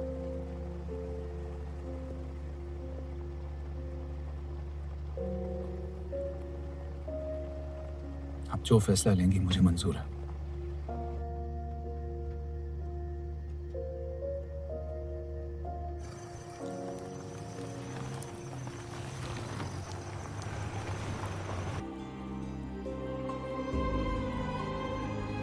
आपके कोठे के दरवाजे हमेशा खुले रहते हैं। हमें कुछ भी छुपाने की जरूरत नहीं है। हम ये शहर छोड़ के जा रहे हैं। अलविदा तो आप बहुत साल पहले कह चुके हैं। बताइए, आज कौन सी तकलीफ देने आए हैं? वक्त बदल गया लेकिन आप नहीं बदली बाहर जान। अब अपने बेटे को इस्तेमाल करके आप हमारे खानदान को तबाह करना चाहती हैं। समझाइए उसे, रूप हमारी बहू है। खुदा के मजाक का भी जवाब नहीं। जिस आदमी ने इतनी जिंदगियों का तमाशा बनाया, आज वो अपनी इज्जत बचाने के लिए गुजारिश करने आए हैं। वक्त ने आपको भी नहीं बदला बलराज साहब। हमने आपको साफ साफ समझाया था कि हमारा रिश्ता गलत था, लेकिन आप सच्चाई बर्दाश्त नहीं कर पाई और जिंदगी भर हमसे धोखा करने का तमाशा करती रही। तो क्या यही कहकर तसल्ली देते रहे आप अपने आप को? रिश्ता गलत था तो क्यों बार बार लौट के आते थे हमारे दरवाजे पे? मोहब्बत आपको भी हुई थी बलराज साहब, लेकिन समाज के डर से एक दिन अचानक कूड़े की तरफ फेंक दिया हमें। घिन आती है आपकी खुदगर्जी पर। मेहरबानी करके यहां से निकल जाइए।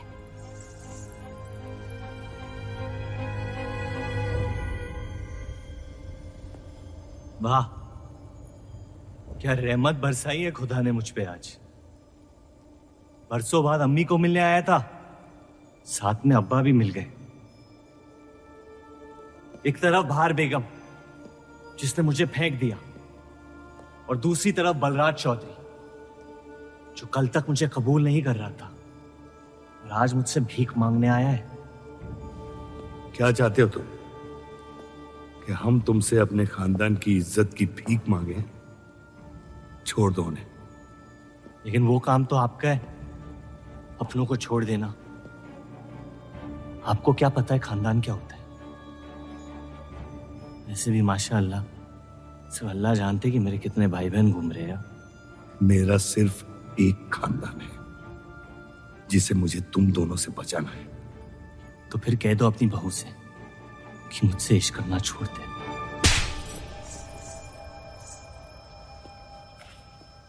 मैंने कहा था ना, गिरा दो इसे।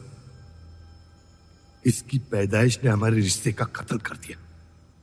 क्या आपकी असलियत को जाहिर कर दिया? यह हमारी औलाद नहीं है, हमारी एक गलती का नतीजा है जिसे हम जिंदगी भर रिहा नहीं कर पाएंगे। जफर, छोड़ दो इन्हें। जफर,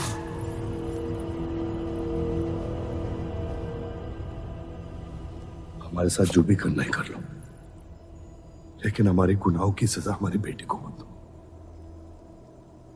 उसने कुछ नहीं बिगाड़ा तुम्हारा। मेरी मुलाकात हुई थी उससे आज। सब कुछ है उसके पास, खुशी के अलावा। उसे दुनिया से बचाने की कश्मकश में आप उसे प्यार देना भूल गए। मेरी जिंदगी का एक ही मकसद था, आपको इस हाल में देखना। लेकिन रूप सही कहती है, जब किसी और की बर्बादी अपनी जीत सी लगे तो आपसे ज्यादा बर्बाद और कोई नहीं है इस दुनिया में। मैं जानता हूं कि आप मुझे कभी कबूल नहीं करेंगे, लेकिन ये इनकार भी नहीं कर सकते क्योंकि मैं हूं तो आप ही का हिस्सा। बस मुझे अपने बेटे के हिस्से से रूप दे दे। मोहब्बत करता हूं उससे, इसके अलावा और कुछ नहीं मांगूंगा। रूप और देव की शादी से दूर रहो सफर। वरना अंजाम पूरा होगा।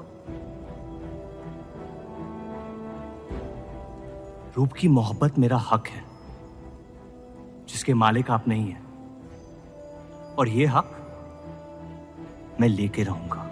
जफर,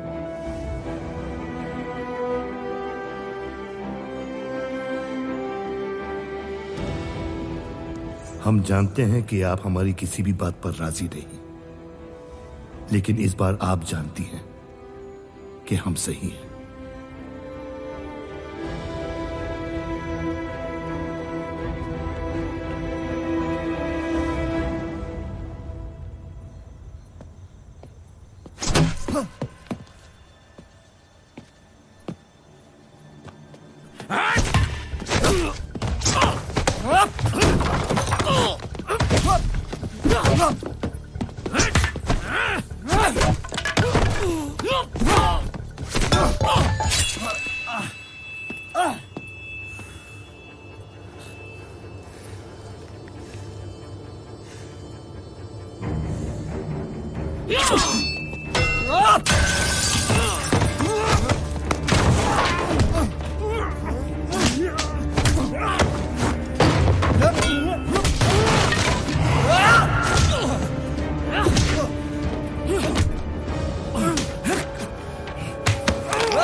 वो हीरा मंडी से आपको कोई मिलने के लिए आए हैं।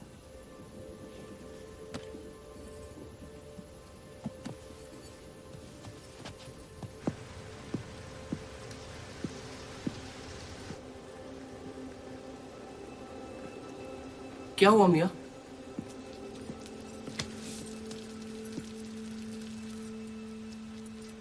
ये सब उस औरत की वजह से हो रहा है। मुझे तो यकीन भी नहीं हो रहा कि चौधरी इस हद तक गिर सकता है आपको तकलीफ देने के लिए। इसमें रूप का कोई हाथ नहीं है।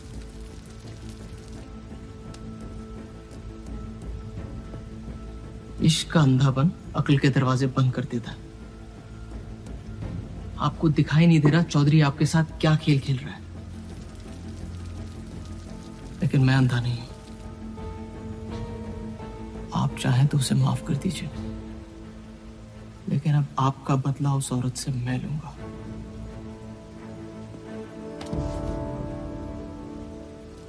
अगर उसे हाथ लगाया तो हमारे रिश्ते के साथ आपकी गर्दन भी काट दूंगा मैं।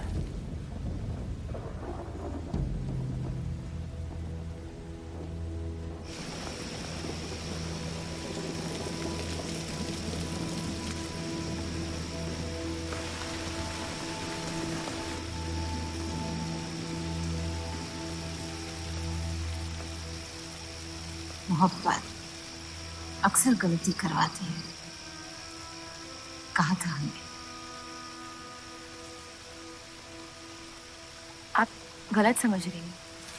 कसम खाई थी हमने कि इस चौखट पर कभी नहीं आएंगे, लेकिन आज आपने उस कसम को तोड़ने पर मजबूर कर दिया। आप नहीं जानती मेरा हाल क्या है। और अफसोस, अब वो बिगड़ने वाला है। जफर हमारा और बर्राज का बेटा है।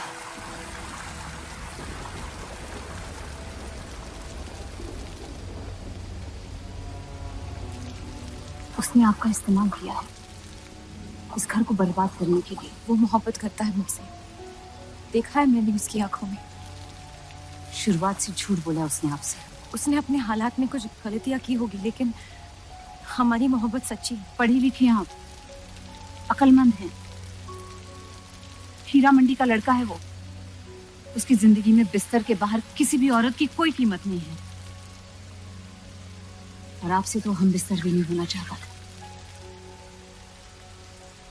बस वो यही चाहता है कि किसी भी तरह भरे बाजार में बलराज चौधरी को जलील कर पाए। और आपके अंधे इश्क ने उसके सपने को पूरा करने का मौका दिया। यही सच्चाई है, मान ली।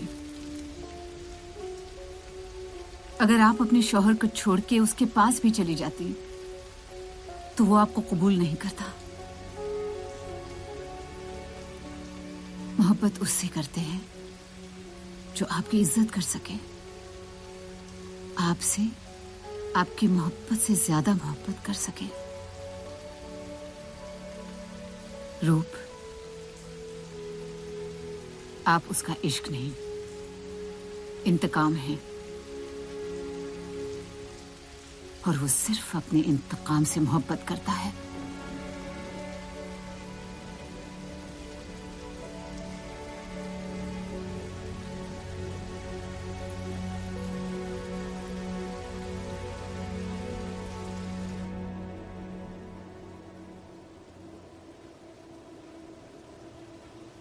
खानदानी लड़ाई जीतने के लिए आपने इतने साल हमें सियासी जंगों में फंसा दिया।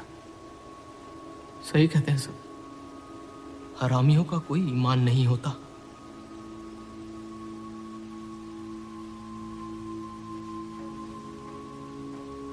अपने इंतकाम को पूरा करने के लिए जिस आग को आपने फूंक दी थी ना, अब उसी आग से ये शहर जला दूंगा। अब आप अपने अमाल का अंजाम रोक नहीं पाएंगे।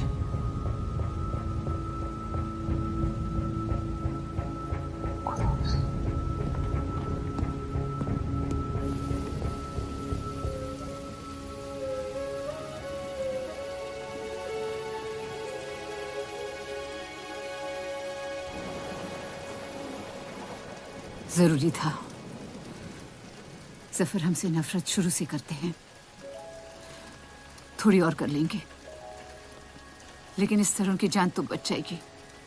क्या फायदा जान बचाने का जब आपने जीने का मकसद ही छीन लिया। नाजायज मोहब्बत का अंजाम अक्सर तबाही होता है।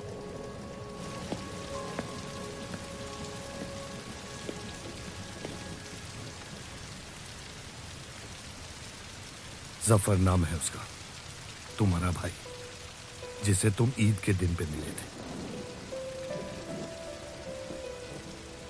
मुझ में हिम्मत नहीं थी अपनी गलतियों को कबूल करने की।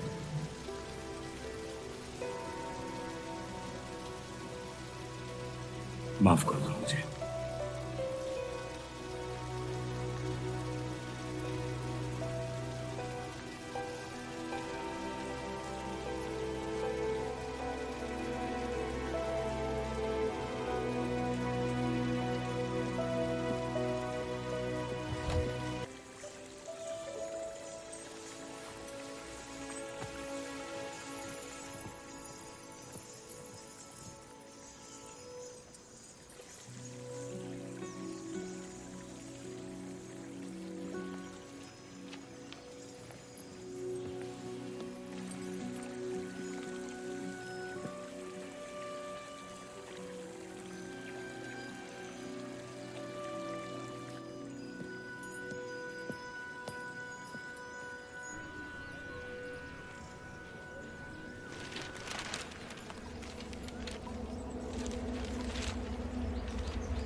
मुझे हीरा मंडी में किसी से प्यार हो गया था।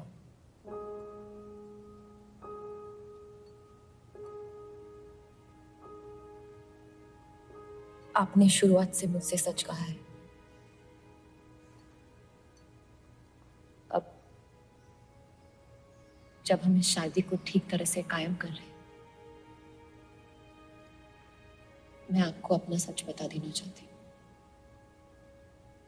इस रिश्ते में इज्जत होगी, प्यार नहीं होगा। उम्मीद करती हूँ आपका दिल मुझसे बड़ा हो और वक्त के साथ आप मुझे माफ करते रहे।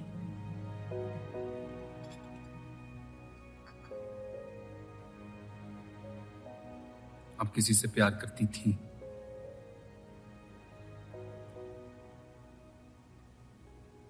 फिर क्या बदल गया? मैं उनकी इज्जत नहीं करती। और प्यार खत्म हो गया?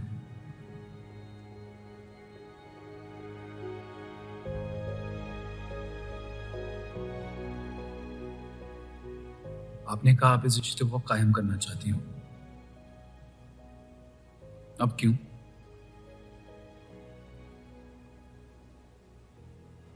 सिर्फ साथ सो लेना काफी नहीं होता, और कई पहलू निभाने होते हैं शादी कायम करने में।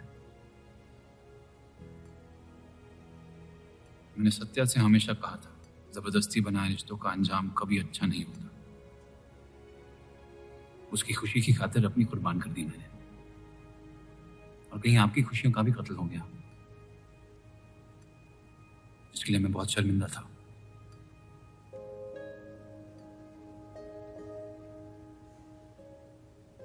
वक्त के साथ वो शर्मिंदगी शायद चाहत में बदलने लगी।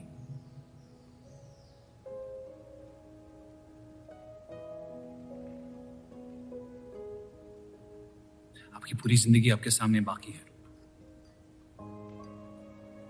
गुस्से में किए फैसले अक्सर गलतियों में तब्दील होते हैं। एक बार अपने आप से सच बोल के देखिए, इस रिश्ते को और मुझे उतनी इज्जत तो दे ही सकती हो।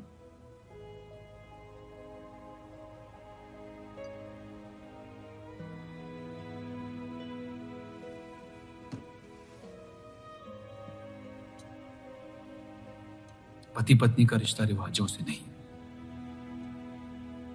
प्यार से बंधना चाहिए।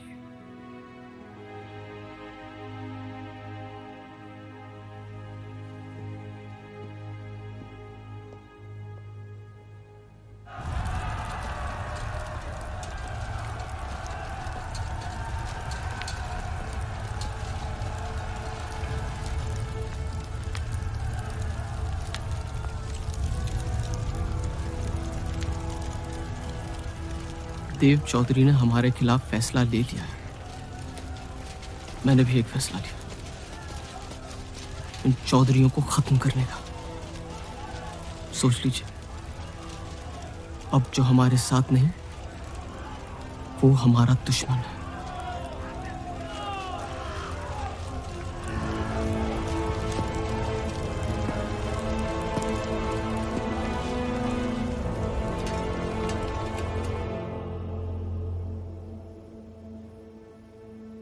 सरोज जी,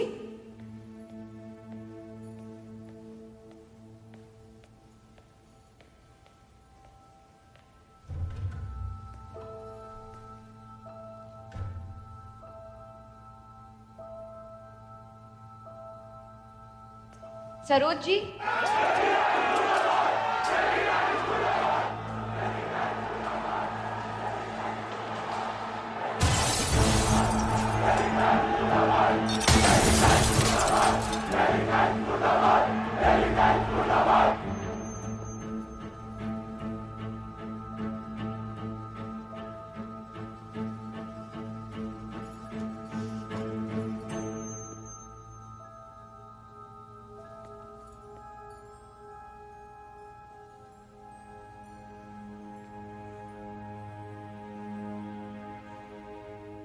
माफ कर दो मुझे।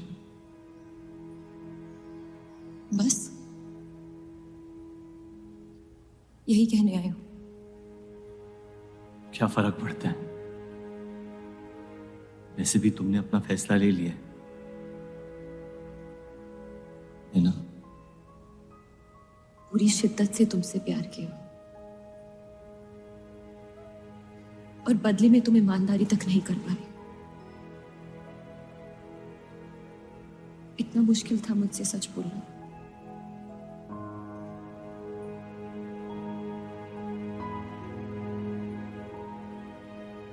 पूरी जिंदगी दिल में एक चीज भर के रखी थी, नफरत। सबको धोखा दिया ताकि अपने अब्बा से इंतकाम ले सकूं। तुमने मेरे नफरत को बेघर कर दी और मेरे दिल में मोहब्बत भर दी। तो मेरे दिल को बदल रही थी। मैं डर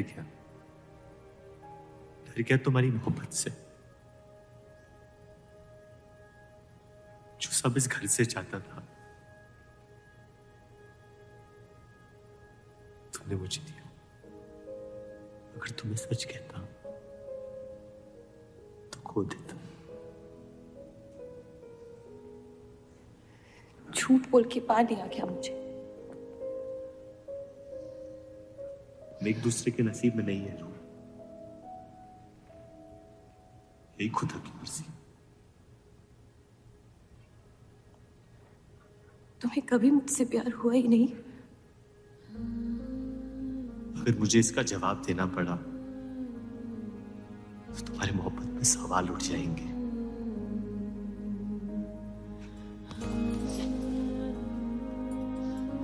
तुम कभी सीधा जवाब क्यों नहीं देते जफर?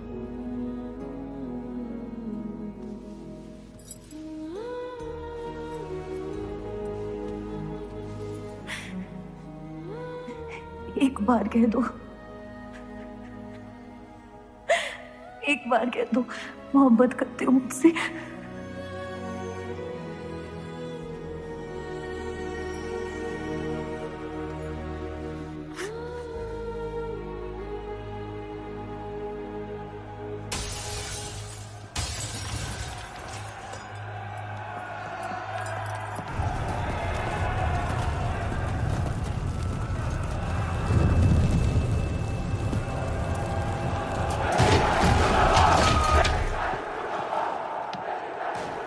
पीछे की दरवाजे से। चलिए आनंद जी।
खत्म कर दो तीनों को।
हम इन्हें पनाह नहीं दे सकते। सारे हिंदुओं को मुसलमानों के घरों में ढूंढा जा रहा है। ये यहाँ सलामत नहीं है। आप इन्हें स्टेशन ले जाइए। चलो हमारे साथ। हम अपनी हिंदू लड़कियों को छोड़कर नहीं जा सकते। आप चलिए मेरे साथ अम्मी।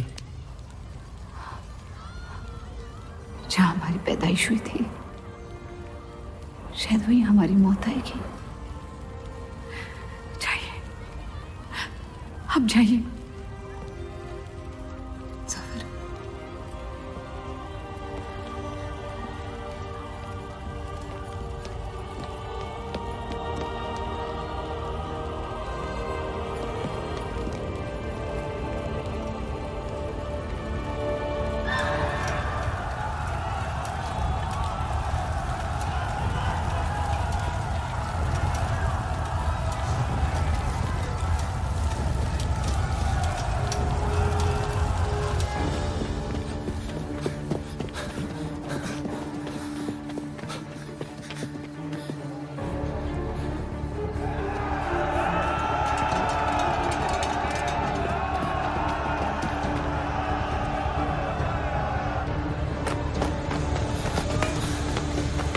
आ दीजिए,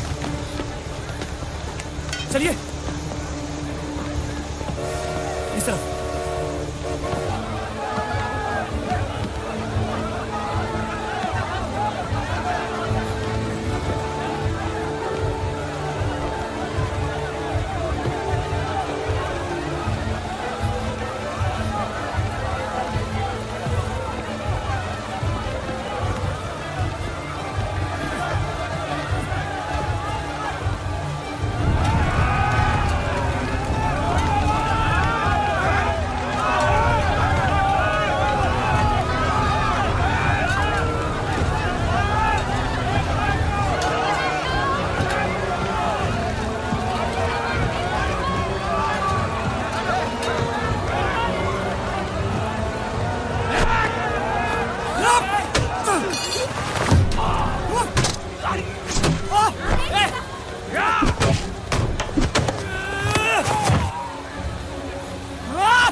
आप लोग ट्रेन पे चढ़िए, मैं नहीं रुकता हूँ। मार देंगे आपको।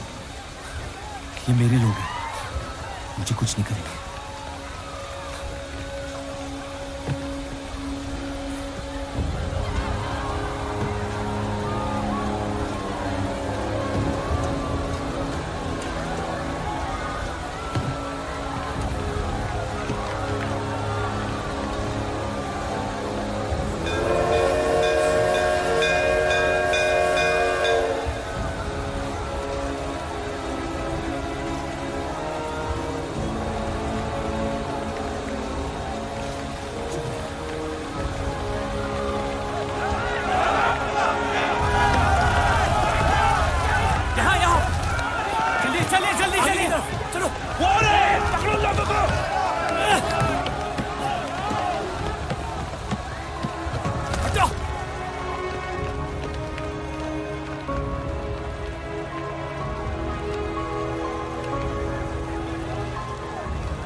छोड़ दे अब्दुल मियां, जाने दे उन्हें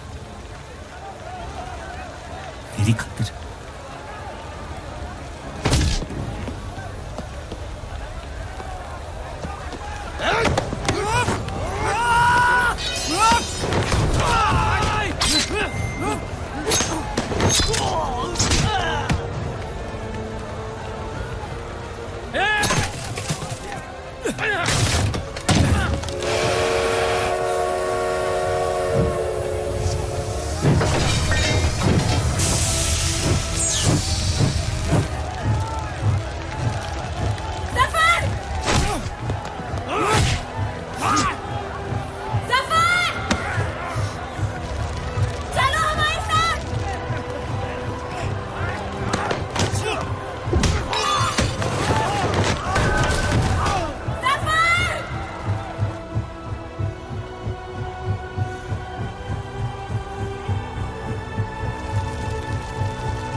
मैं जानता नहीं कि मुझे जलाया गया या दफनाया गया, लेकिन मेरी नाजायज जिंदगी को मकसद मिल गया, मोहब्बत।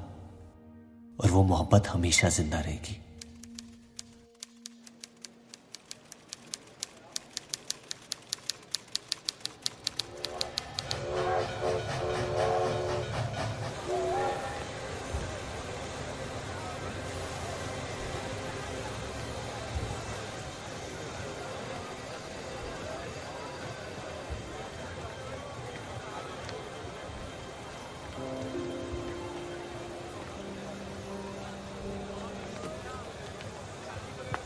लकीरें खींच लेने से दुनिया छोटी या बड़ी नहीं हो जाती, बस हजारों जिंदगियां बिखर जाती हैं। अक्सर उन बिखरी हुई जिंदगियों में दिल टूटने का गम दो लोगों को जोड़ देता है।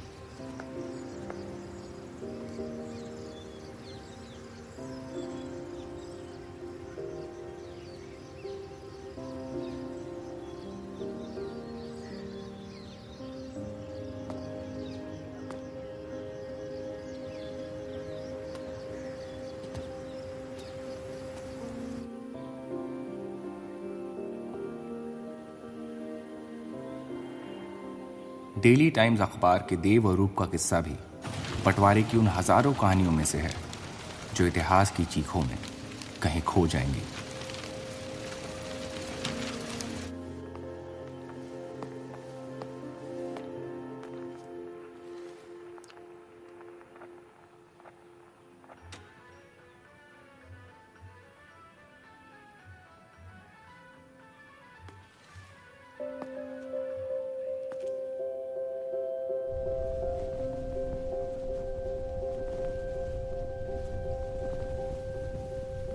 मोहब्बत और नफरत दोनों के रंग लाल हैं, लेकिन फर्क ये है कि नफरत से दुनिया बर्बाद हो जाती है और मोहब्बत में खुद बर्बाद होना पड़ता है।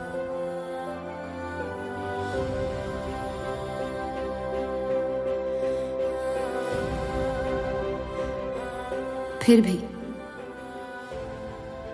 कलंक अक्सर मोहब्बत पे लगते हैं।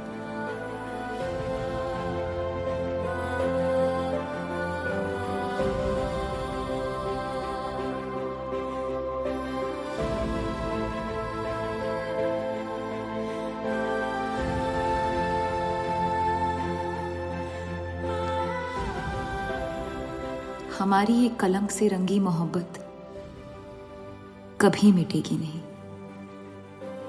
हमारे अंदर हमेशा मौजूद रहेगी।